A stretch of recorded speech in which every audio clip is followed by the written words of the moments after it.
Good afternoon, everyone. My name is Andrew Redman. I'm the director of the Mexico Institute at the Wilson Center, and it is my pleasure to welcome you all here this afternoon for what I'm confident is going to be a fantastic and informative conversation. As most, if not all of you will know, on Sunday, Mexican voters will go to the polls for the first time ever in a vote, a revocation de mandato, or what we in the States would probably most likely call a recall vote, which will decide whether President Andrés Manuel López Obrador should remain in office and complete his 6-year term, or whether his term should end.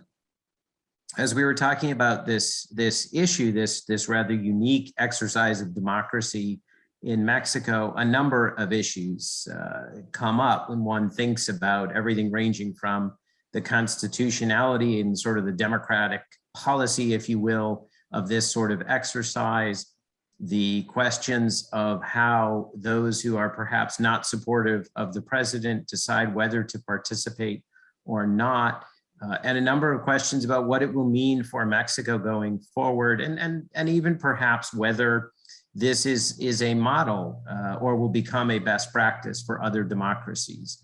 So with all those ideas and questions in mind, we thought it would make sense to bring together a panel of experts representing a number of different, if you will, specialties, practitioners of politics, pollsters, constitutional analysts, political analysts, to really help us think through what does all this mean? What is going to happen on Sunday in Mexico, and what are the implications for Mexico, for Mexican democracy, and for those of us who watch and observe Mexico from elsewhere. So I'm delighted to have everyone here today to do that, and I am especially happy to be able to introduce our moderator for this afternoon's session. Veronica Ortiz Ortega is a Mexican lawyer, political analyst, speaker, columnist, and TV host. She was CEO of the Mexican Council on Foreign Relations, COMEXI, until early 2021, and is currently a member of the Regional Council of Citibank in Mexico. She writes a biweekly column for El Heraldo de Mexico newspaper, and she co-hosts, along with journalist Leonardo Curcio, this series Incursionando for the Mexican Congress TV network. I want to also mention that we do have simultaneous translation for this program. If you'd like to listen in your native language, simply click on the interpretation globe at the bottom of your screen and you'll be able to choose your language. With that, Veronica, it's my pleasure to turn the floor over to you for this afternoon's event. Thank you, Andrew, and thank you, the Mexico Institute at the Wilson Center, for the invitation. It's an honor for me to participate and moderate this exceptional panel. Just one housekeeping announcement. As Andrew mentioned, we'll have simultaneous translation. And also, if you have questions for the panelists, please send them via email to mexico@wilsoncenter.org or via Twitter @Mexico Institute. As Andrew mentioned, on April 10, this coming Sunday, Mexico will have its first revocation or presidential mandate referendum, allowing voters to recall or reiterate support for President López Obrador. The law does not stipulate any changes should the president emerge victorious, but it requires that the president steps down if a binding result does not favor him. While this process in theory promotes civic participation and democratic accountability, many remain skeptical of its intentions, especially as Mexican democratic development has historically been cultivated and promoted within the opposition and civil society, not exactly the ruling parties. Non-binding results will likely stoke more attacks to the National Electoral Institute. Binding results could bring far graver consequences, since they could be used to maybe expand the term of the presidential term in office, or nullify unfavorable results, refusing to step down from power. So to make sense of all this process, its legality, its potential outcomes, we have now 4 splendid specialists from a diversity of in Mexican politics. Senator Ricardo Monreal, Jorge Buendia, Solange Marquez, and Luis Carlos Ugalde. Thank you all for being here. The dynamics will be as follows. Each one of our panelists would have 10 minutes for their initial remarks so that afterwards we can have a discussion among them and also time to answer questions from the audience. We are going to start with Senator Ricardo Monreal. And before giving the floor to him, let me tell you that Senator Monreal began his political career back in 1985 in his home state of Zacatecas. Then he represented Zacatecas in the Federal Chamber of Deputies. Then he became governor of Zacatecas. But now, as of September 2018, he leads Morena parliamentary group, which is the majority group, and he presides over the Junta de Coordinación Política, the highest office in the Senate. Dr. Monreal holds a bachelor degree and a master's and a PhD in constitutional law. Thank you, Senator Ricardo Monreal, for joining us. The floor is yours.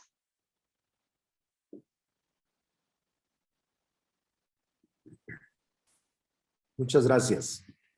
Primero quisiera agradecerles la invitación al director del Instituto Mexicano de México, del Centro Internacional para Académicos de la Woodrow Wilson, porque este tema ahora en México está generando una gran discusión.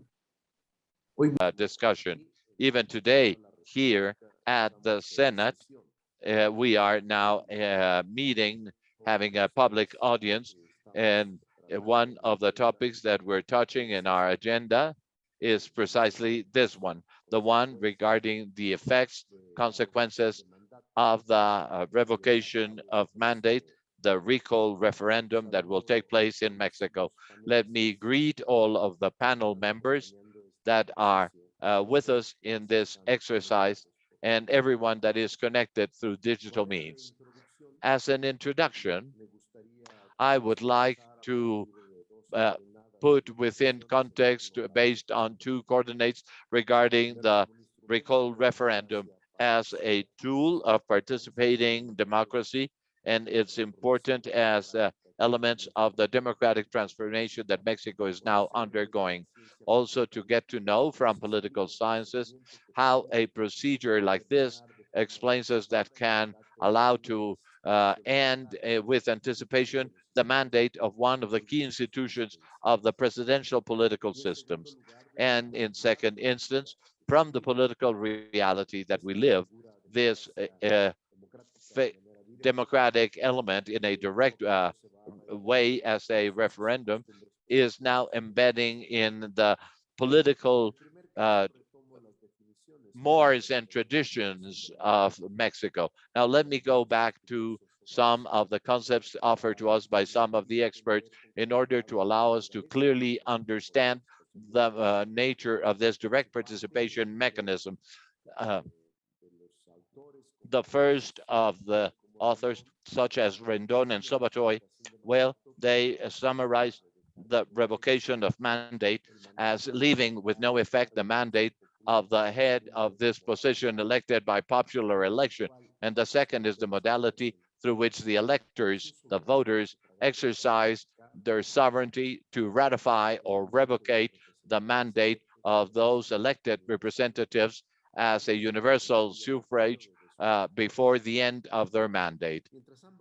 While both definitions coincide in the term of mandates as a popular voting election, well, Rendon introduces the main theory of this mechanism, and it is the people that are exercising their sovereignty to revoke the mandate previously granted through this recall referendum. So this type of tools is within the discussion in regards to the scope of political representation, which is the cornerstone of Western democracies of liberal direction.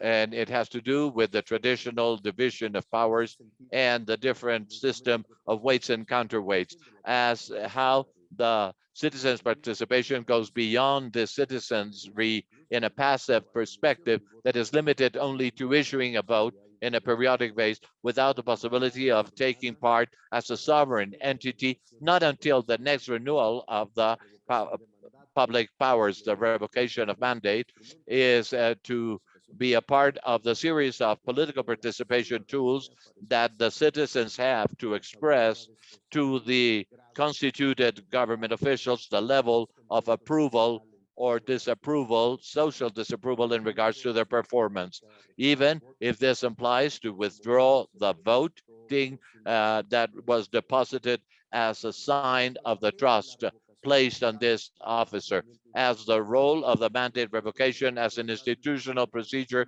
to direct the way that officials should proceed is a new element in regards to the theory of the division of powers. Are the powers within themselves, the legislative, the executive, and the judiciary branch. These are weights and counterplates, weights to consider the weight that all of these balance of powers implies. Now, it is the branches of government that regulate themselves to avoid any arbitrarian activities, and through revoking mandate, citizens are placed at the core of decision-making by strengthening their role as the sovereignty in turning it into another counterweight for the system, of the system that we call of weights and counterweights of institutional nature. The new character of this recall referendum allows us to introduce the second dimension of this context. Its political reality within the world. The use of revocation of mandate is not broadly extended, such as in Europe under presidential systems. Only in Austria and Iceland, we have this recall referendum of direct participation tool. In both cases, the participation of citizens is measured by the legislative branch, and it is mediated by all of the tools, though the president can be recalled through different officials, but this can only take place if the parliament decides to do this. In more similar contexts to ours, such as the Latin American, where presidential tradition extends its roots up to the second half of the 19th century, the relations among the public branches of power have transformed themselves since the decade of the 90s, when the region experienced the third wave of democratization in the world. And as an outcome of the different structural reforms that took place, we had arrangements regarding institutional organization. This gave way to the possibility of removing the presidential position, and this would become a reality for the region. For 2017, 16 Latin American countries were considering at the constitutional level the possibility, explicit possibility, of a recall referendum of the executive branch through a political judgment or trial, or the revocation of mandate. Now, the revocation of popular mandate is in Peru, Ecuador, Venezuela, different from the European experiences. In a triad of countries, it is citizens the one to have the power of requesting this popular poll in regards to the recall referendum implementation, and it has legal requirements to take place as such. In Bolivia, the president could be created and called by 20% of the voters, and the decision of the referendum is by simple majority without a specific percentage of citizens' expression. So it doesn't mean who will be participating. It is very much up to the ties of the majority voting. In Ecuador, it is need that 13% of the electors will call to a call referendum. And in Venezuela, we need the participation of 25% of the citizens, and that the number of votes will be equal or greater to the voting received for the presidency. The revocation of mandate in Mexico is a new institution since 2019. Mexico joins the group of countries in the world that gave a constitutional level to the citizens' right by anticipating concluding the mandate of the President of the Republic as an outcome of the legislative process that was launched with the constitutional reform of 2019, and it issued the regulation of the revocation mechanism with the issuing of the federal law of revocation of mandate in September of 2021, to which we add the decree of legislative interpretation in the area of government advertising. It is this way how Article 35 of the Mexican Constitution recognizes as a right of the citizens to participate in this recall referendum. Now we're living at this point in Mexico. In difficult moments, there is skepticism. There are some that do not want to go and vote, and there are those that are promoting the vote against it, or simply not to attend. There are some even are calling this a false, a simulation. All of this is false. Nevertheless, a majority percentage of citizens are in favor of this exercise that for the very first time will take place in Mexico. I'm convinced that it is good and that this exercise by itself implies a constitutional innovation in Mexico. You know, so that every 3 years, the president of Mexico will be subject to this exercise. That's why I believe that the constitutional reform that was designed brings enough elements that allow us to support a procedure of mandate revocation. In particular, we consider that the constitutional design element, the indispensable elements can consider this mechanism are taking place. Mexico will live a key moment on this next Sunday. We are absolutely confident that it could be the beginning of an institution that will be perfecting itself as time goes by. Yes, we do have a binding element, yet the president of Mexico has said that even though he would not get enough votes for in order to generate this binding process, he will certainly accept whatever final result if it will not favor him. It is a key moment in which Mexico is now immersed. We hope that for Mexicans, it will be a democratic exercise, an expansion of their personal direct political participation, and those citizens that would like to be a part of this. It is important to keep on struggling and generating conditions and strengthening the deepening of all of the democratic processes in Mexico. I am extremely grateful for your attention. I will be following the panel members without mentioning that our session extended today. I will try to stay until the end of today's session. I'm not sure, but I am constantly called to vote in the session that is still undergoing its voting process at the Senate.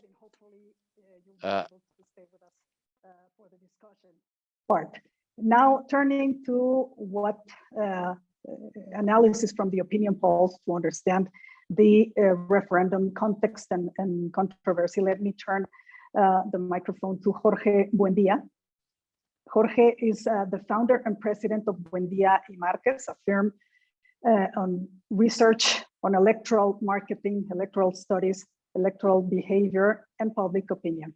He is a member of the National System of Researches and is a professor at the ITAM and CIDE. He holds a PhD and a master's degree in political science, in addition to a master's degree in comparative government. Thank you, Jorge. Welcome. And the floor is yours. Thank you, Veronica. Thank you to the Wilson Center for the invitation to this incredible event. I will start by mentioning that for President López Obrador, instruments of direct democracy have always been central to his governments. When he was mayor of Mexico City, he was one of the main promoters in the country of putting these instruments of direct democracy into the law. So it's not surprising that once he's in power, that he has decided to promote different instruments of direct democracy, be a referendum on the judgment of past crimes committed by former administrations. That was the 2021 referendum in August, and now the revocation of mandate. So I'm going to share with you some data, some public opinion data, to try to have an assessment of what we can expect in terms of public opinion and electoral behavior, what we can expect this Sunday to take place. So I'm going to share my screen.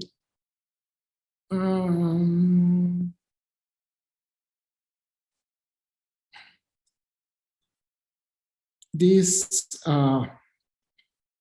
as you can see, this is the average of presidential approval that the president has currently. It's an aggregate of all the polls that have been published. Right now, the president has an average approval level of 58% and a 40% disapproval level. Actually, today, the Reforma newspaper made public in a column the results of their most recent poll, and it has the president with an approval level of 60%.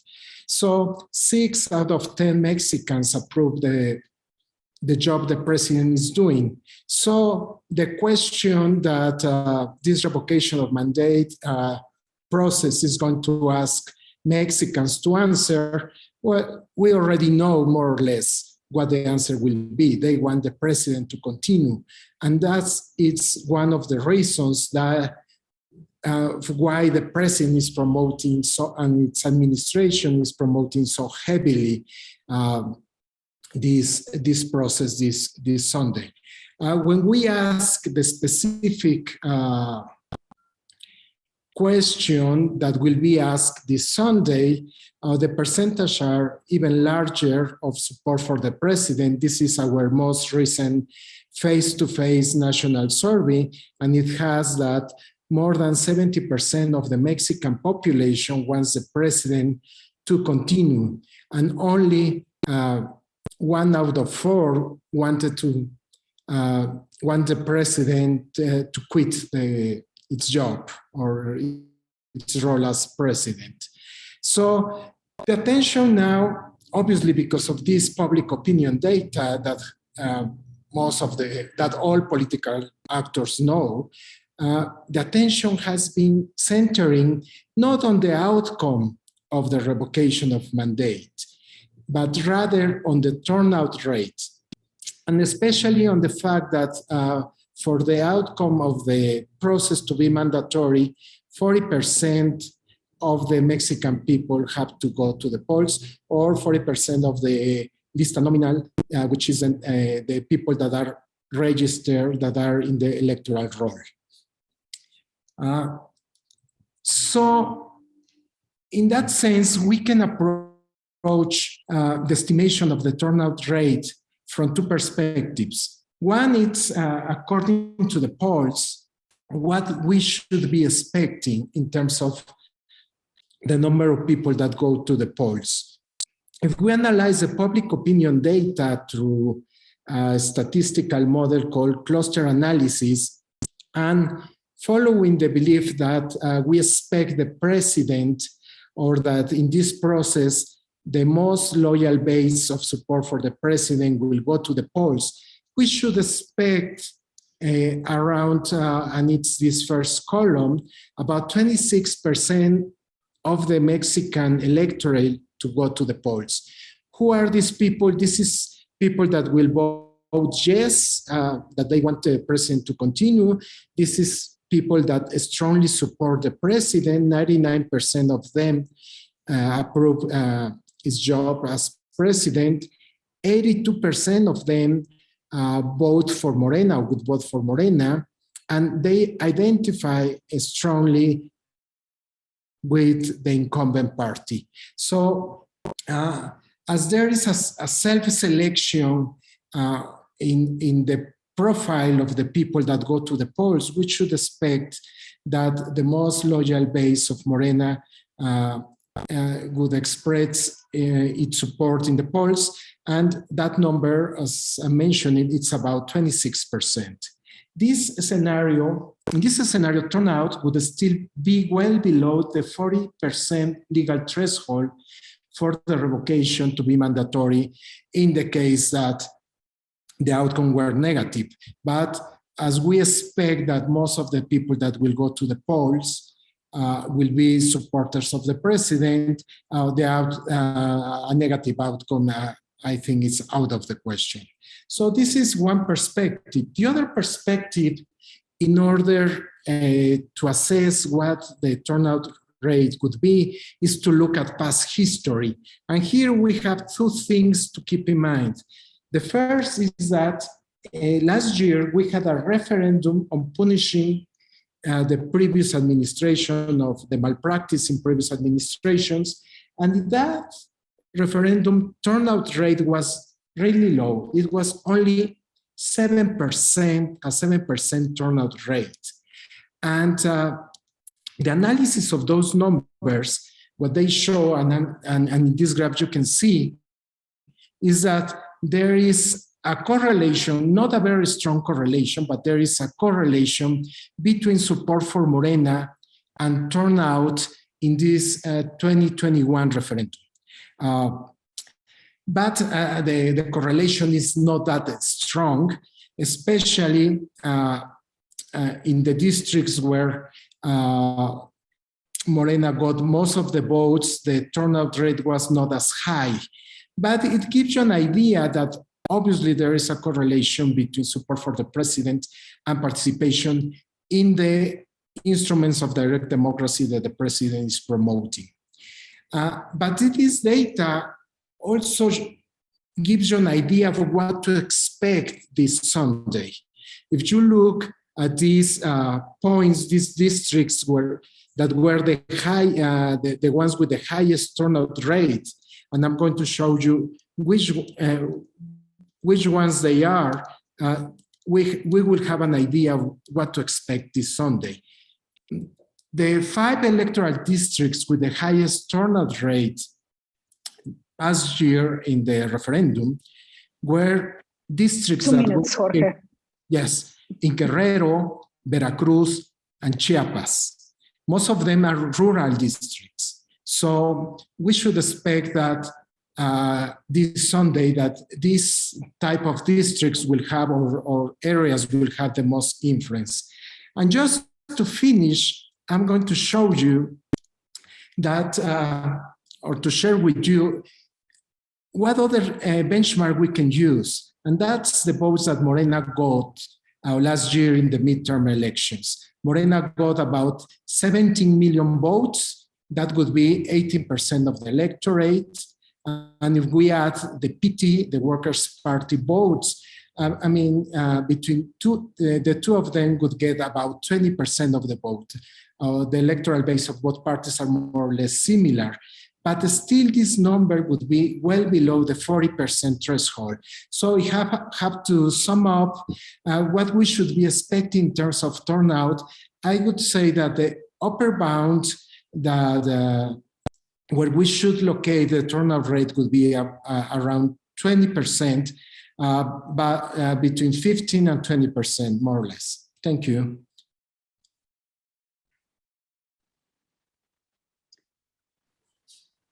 Thank you, Jorge, for making us see what are the scenarios that we could be seeing. And we'll talk about that and how much turnout could be expected, or how much turnout could be seen as a success or a failure in either sense.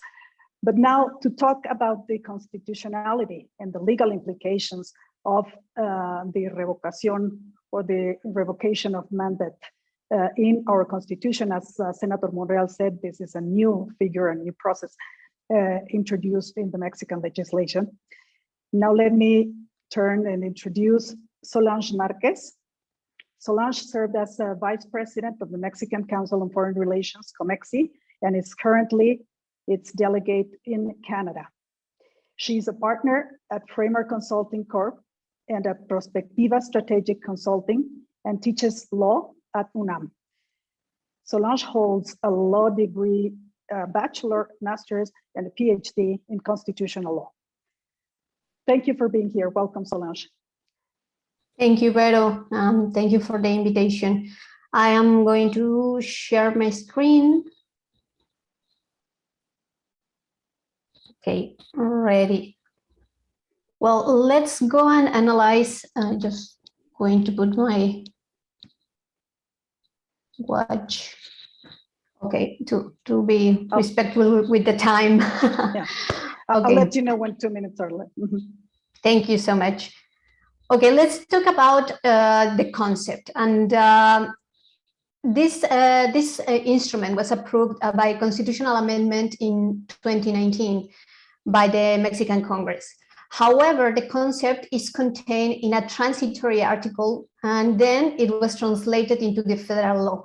That's one very strange thing in the Constitution, because the Article 35 that contains the all the regulation of the recall in the Mexican Constitution does not contain a concept. That is just something that it is important to take into consideration. Well, recall election is considered by the Mexican law as the instrument of participation requested by the citizens to determine the early conclusion of the president's mandate because of the loss of confidence. I am going to talk more about the concept and the distinction of this concept between the other concept, which is the ratification. What is the process that is contained in the Mexican Constitution? Well, it is very fast explanation. The process is we need 3% of the participation of citizens to start the process. We are talking about 2.5 million voters that need to sign and ask for the procedure to start to the Electoral Institute. We need those 3% represented in 17 states of the Mexican of Mexico, of the entire country, and 3% in each of these 17 countries. Well, when we go to the vote and the next April 10, in order to be mandatory, we need that 40% of the citizens registered to vote participate. We're talking about around 37 million citizens participating. And as we already heard about when Jorge was explaining what happened in the consultation last year, only 7% of the voters participate in that consult. We are talking about a very huge number. And to be mandatory, we also need that more than the 50% plus one agreed with the recall. So we are talking about 18 million voters that need to vote for the recall. So it is very difficult to get those results, considering the numbers that we had in previous elections, especially in intermediate elections. Mexican citizens doesn't used to go participate in high numbers in intermediate elections.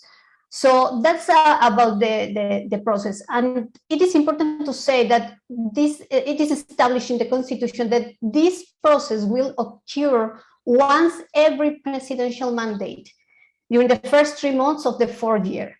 So we are talking about a fixed term, which is going to create very high problems, especially in stability and governance. But I will talk about more later about that. During the process, we have been seeing a different kind of constitutional violations. First of all, we have to ask who can start the process to get the signs, and it's supposed to be the citizens. But what we have seen, what we saw in the last year, it was that it was people related to the Morena party that gets these signs, and also we saw some of the servants that are related to the federal governments, the ones that are supposed to work with different programs, social programs, that were getting the signs. So this is a first violation of the Constitution, because it is prohibited by the Constitution to do that. What else we have seen? Also, we have seen the president by itself and governors and different federal servants using their spaces to talk about the recall. And this is prohibited by the Article 35 of the Constitution, and also the Articles 134 of the Constitution, that expressly prohibit the use of the media, governmental media, to talk about this process, and also to talk about different projects of the federal and local governments that implied, for example, also personalized names or images. So we saw these kind of things, and as an example, just to talk about the starting of operations of the new international airport in Mexico in March, the federal institutions, electoral institutions, had to ask different federal and local servants to remove their tweets and messages talking about this, because they were in violation of the Constitution. What else we have seen? Well, as I said, different messages in social media, in different channels, and also we have seen inclusive the Minister of Interior doing some campaign about the recall, which is prohibited.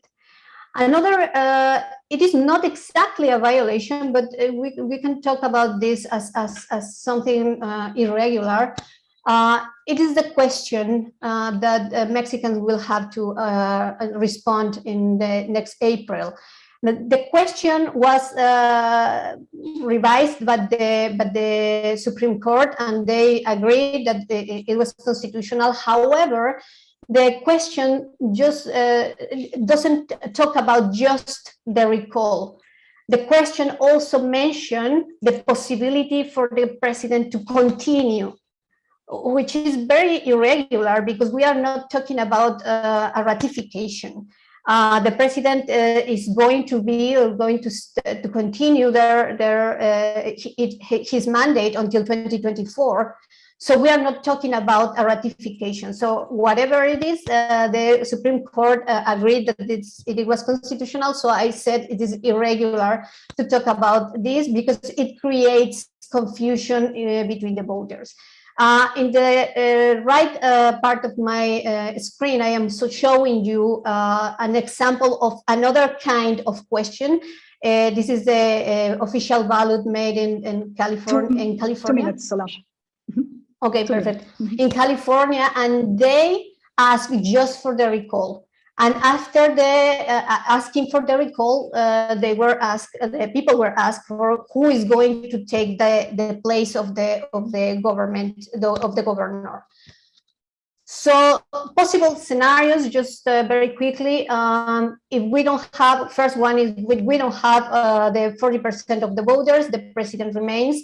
If we have more than 40% of the voters and the majority votes against the recall, the president remains. And there is just one scenario where the president might leave, and it is if the more than 40% of the voters vote in favor of the recall.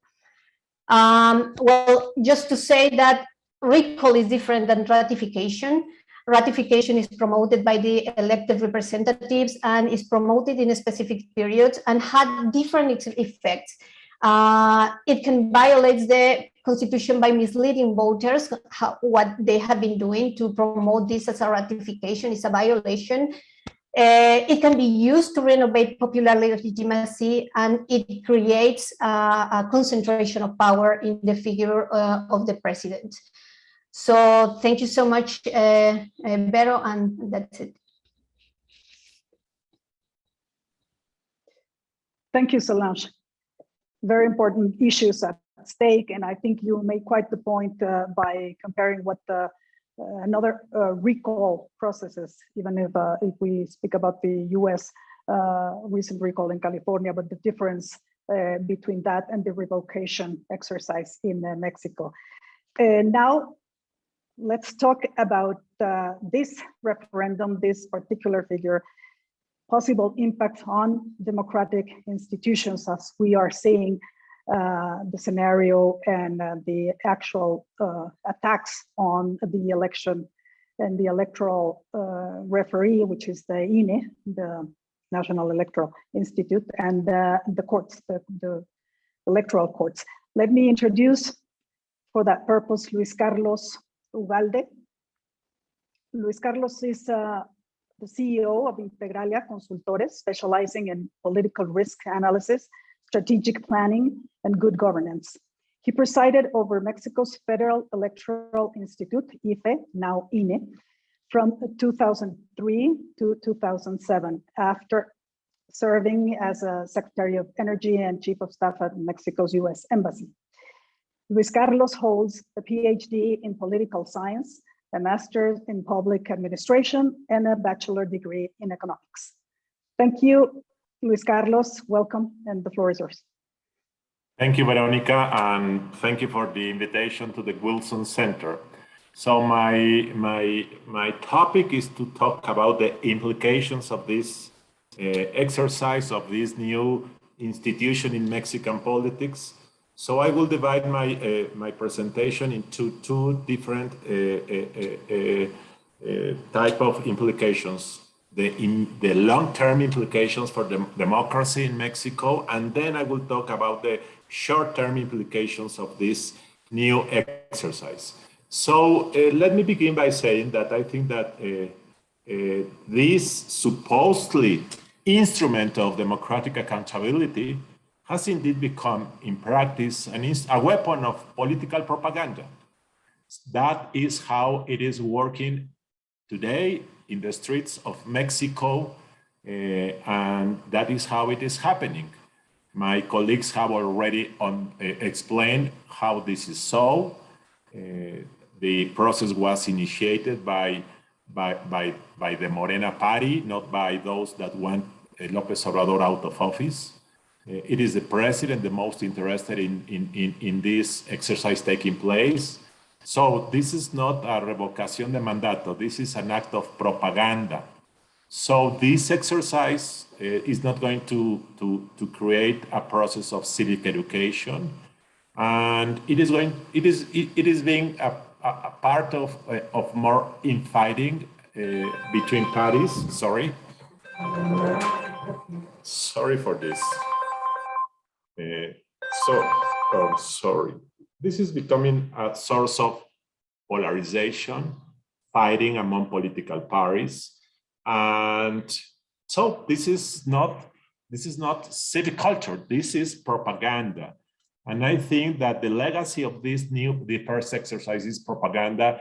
Is not going to teach new generations of Mexicans that they can participate and that they can increase accountability of the president towards the electorate at large. That is the most important implication of this exercise. So it was last year when we have the first exercise of the Consulta Popular, and the question being asked to the voters, and the whole process was also manipulated. So at the end, we had an exercise with a very low turnout, and the consequences and the impact of that was simply irrelevant. So it is going to be the same with this. The second implication for the future of Mexican democracy may be political instability. So it sounds nice, as López Obrador says, that in Spanish, I'm going to quote him, si el pueblo pone, el pueblo quita. That is to say, the people decides who runs the country and the people may remove him or her from office. That sounds nice, but that is not how democracy works in a country like Mexico. So here in Mexico, where we have had stability of presidents since the 1930s, after many decades of political instability, we finally found a way to have a peaceful succession of power, and we have enjoyed that for 7 or 80 years. So now that may end, because this revocation may be used by enemies of the president simply to subvert the mandate, simply to create a conflict, and then to make a threat on the president when he or she takes office. So now we have a very popular president. His mandate is not in jeopardy, but what about 2028, when the next revocación de mandato may take place? Or what about 2034? So in a future, when conditions, the economic conditions or some problems that any government face, we will have this threat from the enemies. Of course, this can be an instrument of the people, but let's be clear, the civic culture in Mexico is small, political participation is scant, so this may be an instrument for instability. The third implication that I see is that the 6-year sexennial that provides new president, incoming presidents with a 6-year perspective to make strategic planning, and now becomes a sexennial of 4 years and a plus of 2 additional years if you surpass this revocation. So we have now a sexennial of 4 plus 2, which is very different of a 6-year sexennial.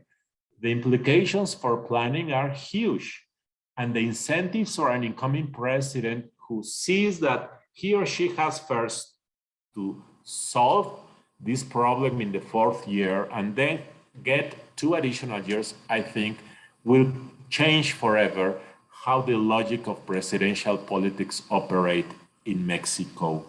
In Mexico, we have had a huge problem with the local governments, special municipalities, when at least until recently, we didn't have re-election. And then the time reach and the time horizon of an alcalde, a mayor in Mexico City, was only 3 years. And that had a huge impact on the quality and the type of things that an alcalde would do. Now we will have that into presidential politics. These are the 3 legacies for presidential politics in Mexico that I think all of them are negative. Now I go into short-term implications. Next Monday, let's begin with that. We know what is going to happen. Next Monday, López Obrador is going to argue in his mañanera that the people express his support to his administration because he's a man of the people. We know that. And the outcome will be 90% in supporting him to stay in office. And depending on the turnout, but the turnout will be small in comparison to what is needed to be legal binding, he will accuse the INE, the Electoral Institute, of this low turnout. That he will argue, as he has said on several occasions recently, that the INE is blocking the people's voice. And he will use that to attack the INE even more and to propose an electoral bill to transform or to disappear the INE. That is the first short-term implication. The second one is that López Obrador is going to use this just to continue his path of increasing polarization. He's using that in terms of the electricity bill being discussed now in Congress. He's using that for the electoral reform. So populist presidents tend to become more radical as his term expires. López Obrador is in his second term, in his second half of his administration, and he needs this gasoline to become more radical, to keep his base alive, And this exercise is part of that narrative. And finally, I think that the saddest of all of 2 minutes, these, Luis Carlos. yes, is that at the end, this will be very much irrelevant. López Obrador, in my opinion, thought when he sent the bill to Congress in 2019 that there would be huge numbers of people demanding his removal from office, that opposition parties will be mobilizing Mexicans to do that. But basically, nobody is demanding this. But López Obrador has a lot of critics, but very few of them are demanding that he goes out of office. So basically, López Obrador is alone in this exercise, and then the melodrama or the polarization that he foresee 2 years ago maybe is absent. That is good news for Mexico, but I think at the end we have spent a lot of money. There is a lot of fighting, there is polarization, there are attacks on the INE. At the end, this will be irrelevant. Nothing will change in Mexico, and unfortunately, Mexicans will not get more informed or more educated, politically speaking. And the legacies for the medium term, as I mentioned at the beginning, are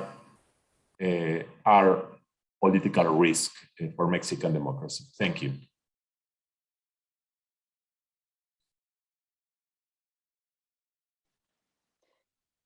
Thank you, Luis Carlos. I think you've also set some important issues that we will discuss among you, and if anyone wants to also replicate. Let me, before doing that and before taking some questions from the audience, let me just make some questions, and if I can start with Senator Monreal. He turned his video. Thank you. Senator, I would like to start with you, and because this is something that is on many people's minds. You mentioned that this revocation of mandate referendum is a part of what we call the direct democracy mechanisms, which tend to give the citizens the checks and balances vis-a-vis the power. But you also mentioned that this sort of referendum is not used exactly in presidential systems or the most developed or the leading democracies in the world. And you mentioned that in Latin America, or not even in Latin America, the consolidated democracies. It's used in, you said, Bolivia, Ecuador, and Venezuela, which come to our mind not really as the most democratic credentials or countries. So how is this a good precedent for the Mexican democracy to include in our constitution this referendum process?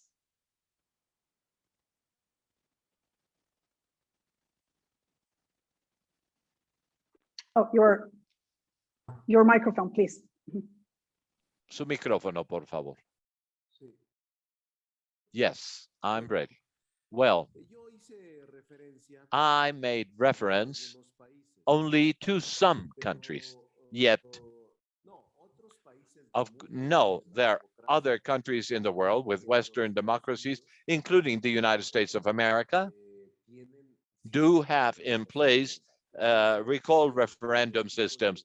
I believe that it came late to Mexico because this institution of revocation of mandate or recall referendum is present in many parts of the world, not only in Latin America or in countries of lesser social economic level, but also economic powers such as the United States. I dare to say that the spring that is now present in Mexico is a healthy springtime. Mexico in this season, yes, it does have a political burden, and I do not believe that this goes against democracy. On the opposite, it deepens the presence of democracy. All of you should remember that Mexico comes from electoral frauds. The biggest fraud that I have ever lived and seen is 2006, where the presidency was taken away, was stolen from López Obrador. And in 2012, there was an incredible element of deviation of resources directly paid against or directed to President López Obrador. He is only being coherent in regards to what he thinks, because the revocation of a mandate, and he mentioned that he was going to promote this if he would win the presidency. So that is why I believe that he is being coherent to the amendment of the Constitution, which is the qualified majority. All political parties supported this institution. Mexico is changing, even though there are many people that are talking against it. It is changing to such a way that President López Obrador has one of the highest percentages of acceptance in popularity all over the world. My forecast is that even though he has had INE has limited the number of polls in certain positions, the president will have an important support that in between to 15 and 20 million citizens that will vote in favor or against the recall. And of those that will issue their vote, and those of us that will go to exercise our vote, 70% of the voters will be in favor of the president from keeping his position. Thank you. Thank you, Senator. Gracias, senador. Turn to the other panelists and then Solo quisiera darle la palabra a otros panelistas. someone would like to reply to you, but let me just to continue this round of questions. And I'm going to take your assessment on how popular President López Obrador is. And we agree, and we saw the figures presented by Jorge in the polls. And I want to ask Jorge, because according to his analysis and research that he presented, exactly, we have a president who is almost 60% rate of approval, and 7 out of 10 of those polled exactly said, as Senator Monreal stated, that they would vote for President López Obrador to remain. So I think, and I want to ask you if this is not a source of confusion for the citizens, because the exercise is meant to be a revocation because the citizens lost confidence on the president. And nevertheless, we're seeing a very popular president, and the people and the citizens with no intention to remove him from office. And isn't it confusing that it's not the people, but the president who is actually rallying and campaigning for this revocation of mandate exercise? Jorge. Yeah, I agree with you. It's kind of an oxymoron to have a recall process when you have a popular president. Recall is an instrument for bad times, for periods of crisis, when you have bad elected officers and when people do not want them to continue until their legal term ends. So you just want to get rid of them. And that's what it has happened in many other countries, especially at the subnational level. So it is an instrument, it's an instrument for dissatisfied citizens to control their elected leaders. And this is one of the contradictions that we are seeing with this process. And insofar as the process is closely associated to the president, what we are going to witness is that there is going to be a self-selection of the electorate. That is, those most loyal to those strongest supporters of the president are those that are going to go to the polls. I didn't mention in my presentation the percentage of people that wanted past presidents to be put on trial in last year's referendum. It was 97%. So there was Exactly. there was almost no opposition to it. So we should expect a similar pattern, a high level of support for the president that he continues. And in that regard, then the benchmark becomes the turnout rate. As there is self-selection among the electorate, so people are going to be looking at the turnout rate as an expression of support for the president. Okay. Thank you. That's a very interesting point, and as you say, like a self-declared part of the population that are going to go, and basically the people that want him to remain are the ones who are telling you that I'm going for sure, and that would be the sense of my vote, basically. But let me ask Solange about the legal implications, and it's a question I have, and also a question of our audience. What happens legally, because this is a new mechanism in our constitution, has never happened. So what if the president loses this referendum? What would happen? Assuming, of course, that he recognizes the results, what would happen?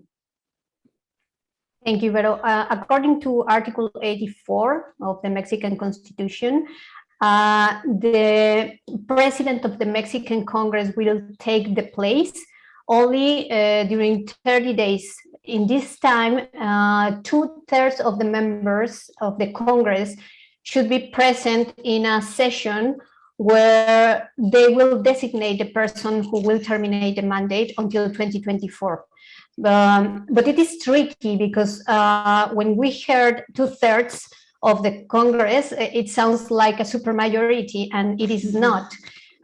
The Constitution asks for 2/3 of the members present in that session, and we need just 50% plus 1 to vote for the president substitute to terminate the mandate. So we are talking about, in some very special cases, that we might talk about a majority of maybe 276.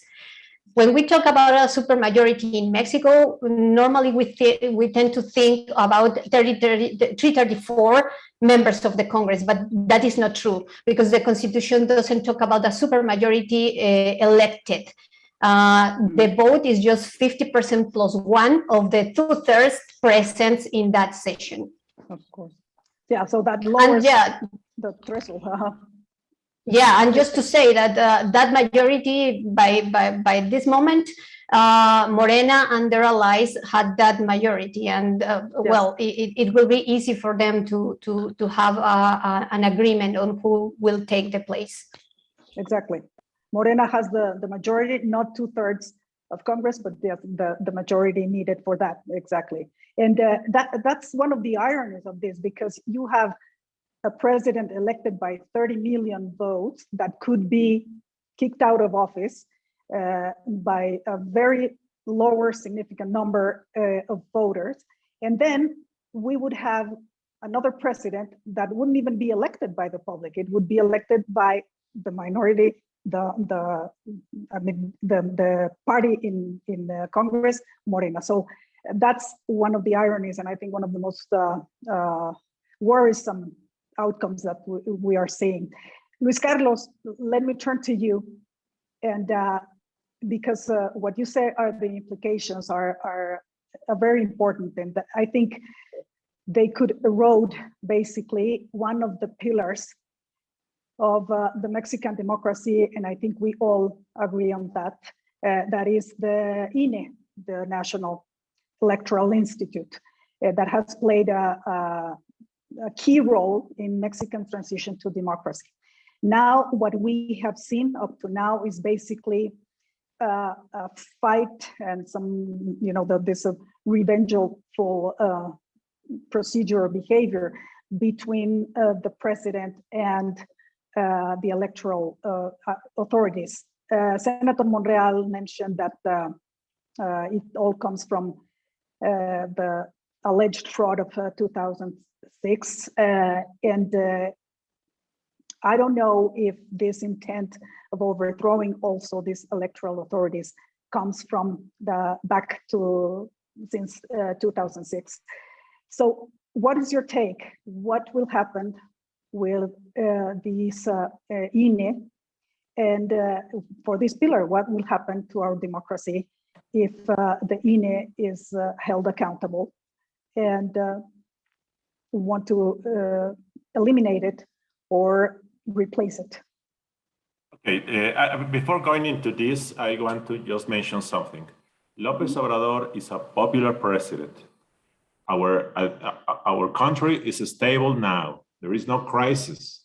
So I don't see any need to do this exercise at the moment. Revocaciones de mandato are instruments for extreme situations, for persons in power that really are affecting the country. López Obrador, we may like him, we may not like him, we may be critics or not, but I don't see people demanding him from out of office. Mm-hmm. So this is, I mean, the revocación de mandato, imagine this is good for Mexico's democracy. Well, if this is going to be good, we need to keep this instrument intact unless it is necessary.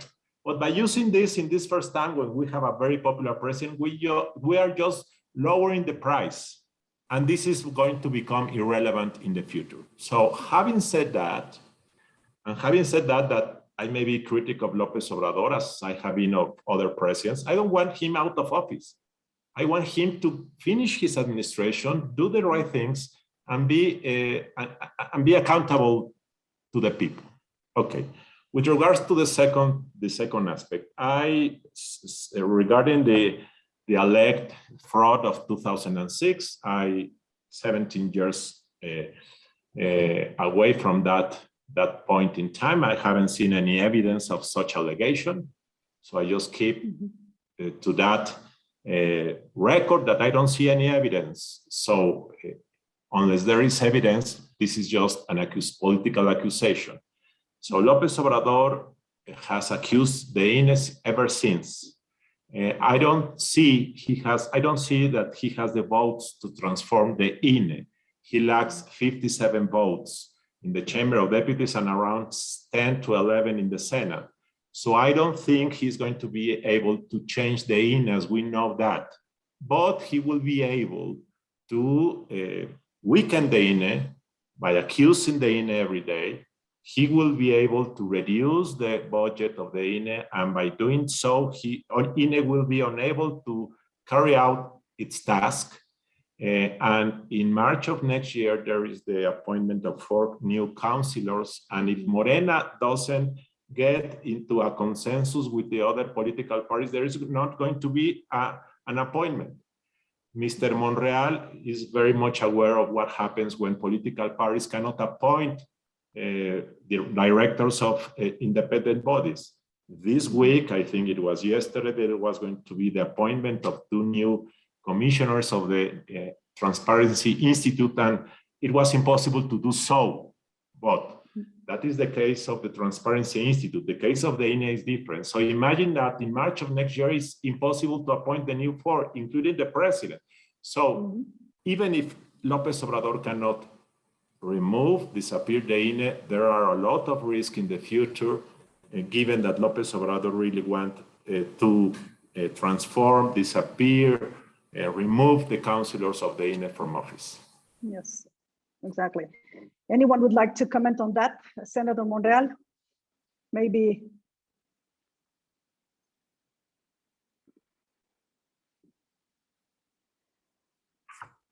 Sí, bueno. Yes, of course. I have written a book called The Fraud That Was Not Seen in 2006. No, this is not an accusation without foundation. There's evidence, there are complete research works and investigations of what actually took place in 2006. I am not lightly speaking. There will be in a given moment, but I have written a book in 2007, which is The Fraud That Was Not Seen. Of course, everything was limited by the old system, the old regime. It was impossible. Everything was limited. But well, nevertheless, that is known by the people in general.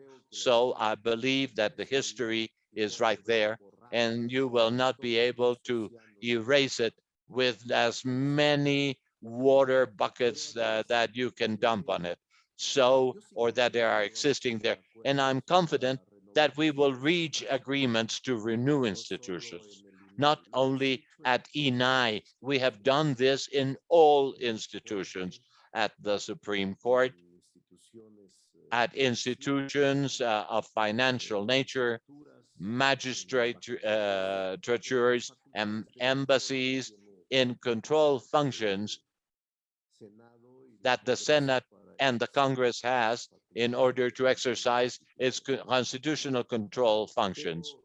But let me speak about the ironies, because we can identify here, and I do not agree in what has been said regarding that the Congress could only meet the 251, and of those 251, 2/3 of it will decide. No, that is not true. I have been 6 times a legislator, 3 times representatives, and 3 times a senator. Never this has happened. Always when we exercise the qualified majorities, all of them are present. I do not believe that the opposition will be absent of exercising the qualified majority in all the actions have the highest percentage of attendance.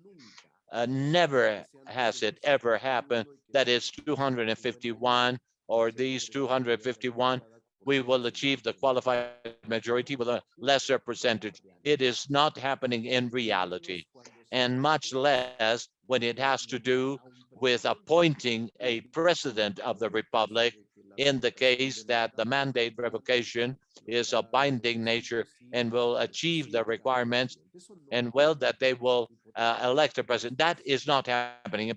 From the hypothetical perspective, it is not possible under any case, because in all of the qualified majorities that we have exercised, always we have the presence of 90 or more in the percentage of the representatives. They do not absentee.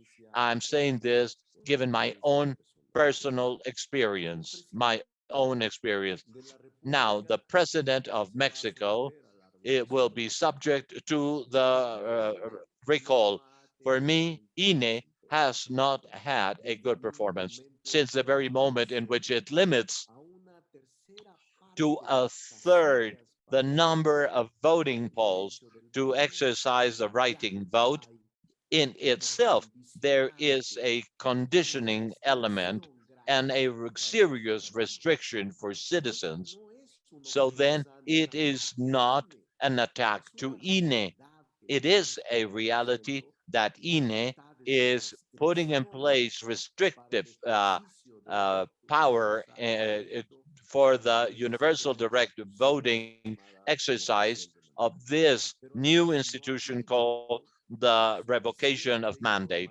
Yet we haven't had sufficient information. We haven't had enough propaganda that will generate the understanding and knowledge of all citizens. And I do believe that Mexican citizens do have the capacity, the authority, and the knowledge in order to exercise their vote.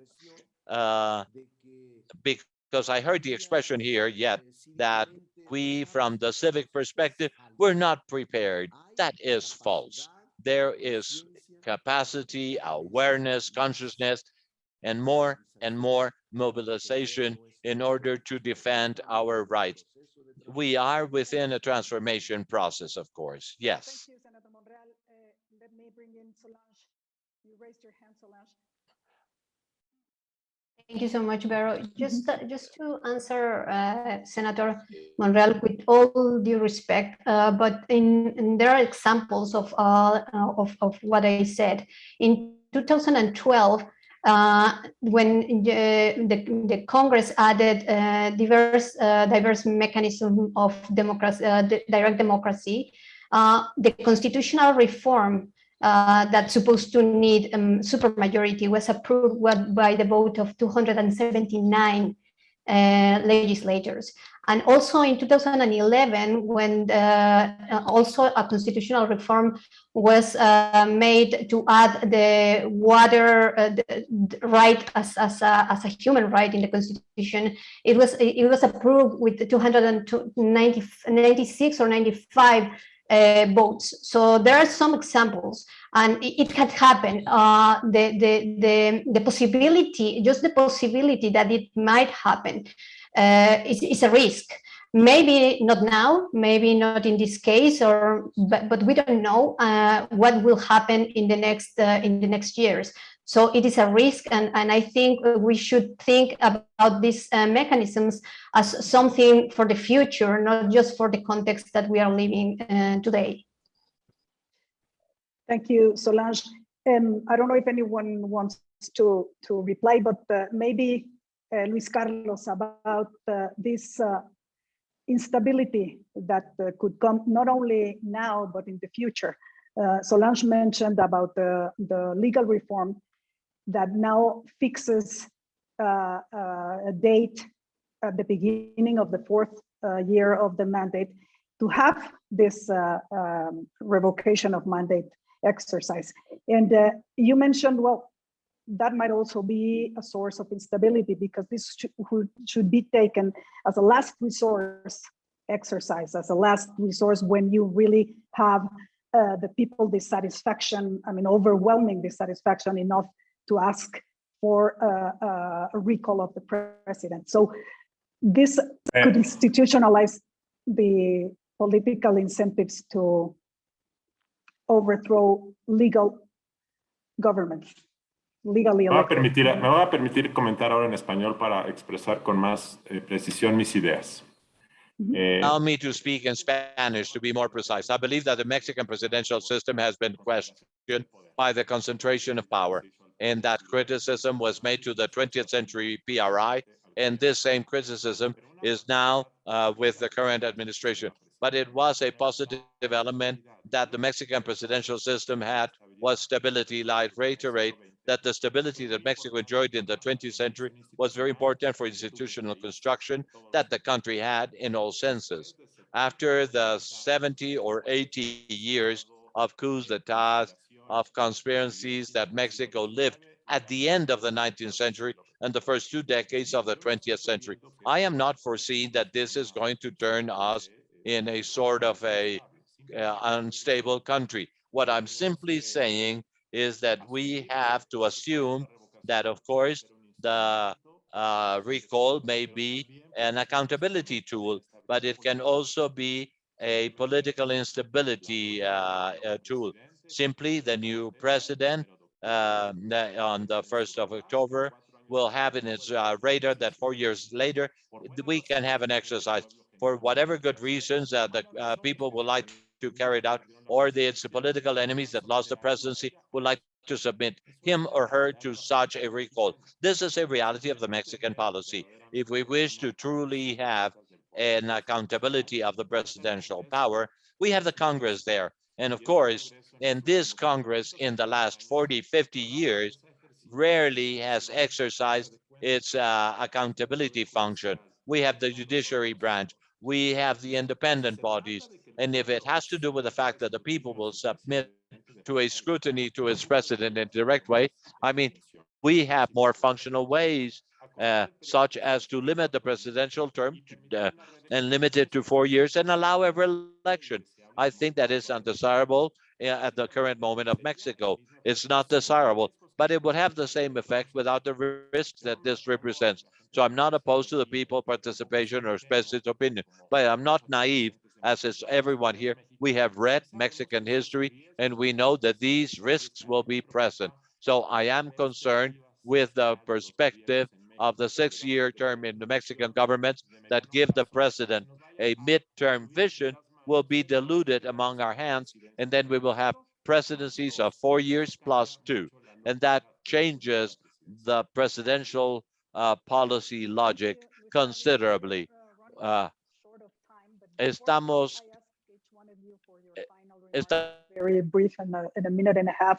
Let me ask Jorge a question from our audience.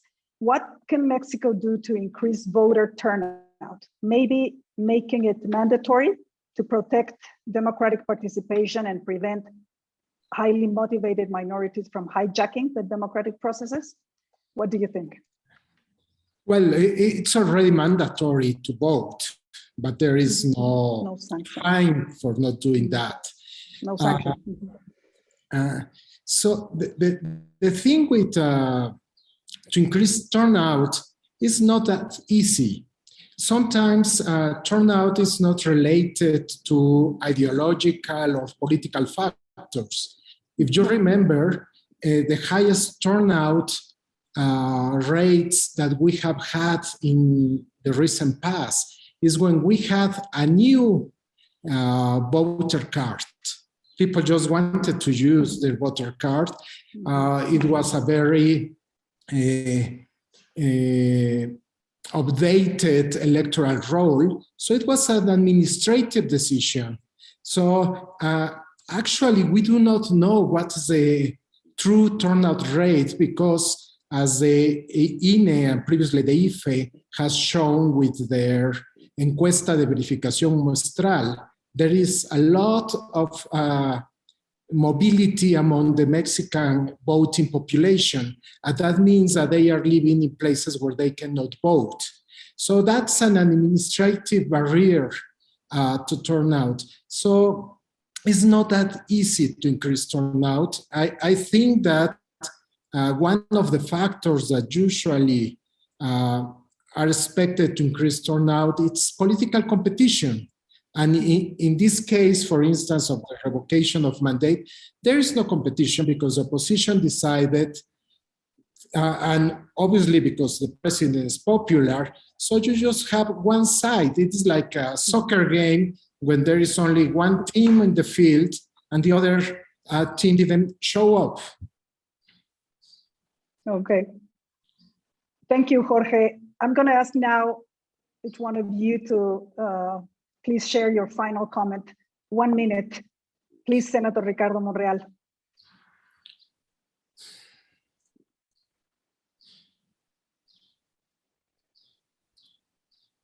Bueno, primero los felicito por first esto. of all, let me congratulate you for this exercise. In Mexico, we are living this democratic maturity process. I am confident, I agree with the fact that this will be an extraordinary exercise. I do not believe that there will be any type of problem. The recall referendum will take place this next 10th of April in Mexico, and it clearly mentions the struggle among those of us that are looking that democracy in the country will be present, and those that wish not to participate or that are voting a vote against it, or the no participation, which is also useful. Now, the recall referendum has been used not only in the countries that I have brought to your attention, in France, Chile, Switzerland, the United States. Mexico was late to this process, this institution, yet we're on time to deepen our democratic life and directly decide what the majority of Mexicans want. I thank you so much for your kind attention. 1 minuto, Solange, por favor. 1 minute, Solange, for you. 1 minuto. Thank you, Vero. Just a couple of comments. Just to say that the Constitution asks for a special participation. So this requirement of the 40% gives special importance and voice to those that do not vote. So abstention is, in this case, in the case of this mechanism, constitutionally recognized as a way to express an opinion also. So it is important to say that. It is also important to say that as establishing as a recurring mechanism reduce the long-term decision-making capacity of the government and favors short-term decisions and create clientistic impact that will generate votes in favor of the person. And a person is evaluated, not a decision, not an institution, nor even a political party. So this fuels populist style policies.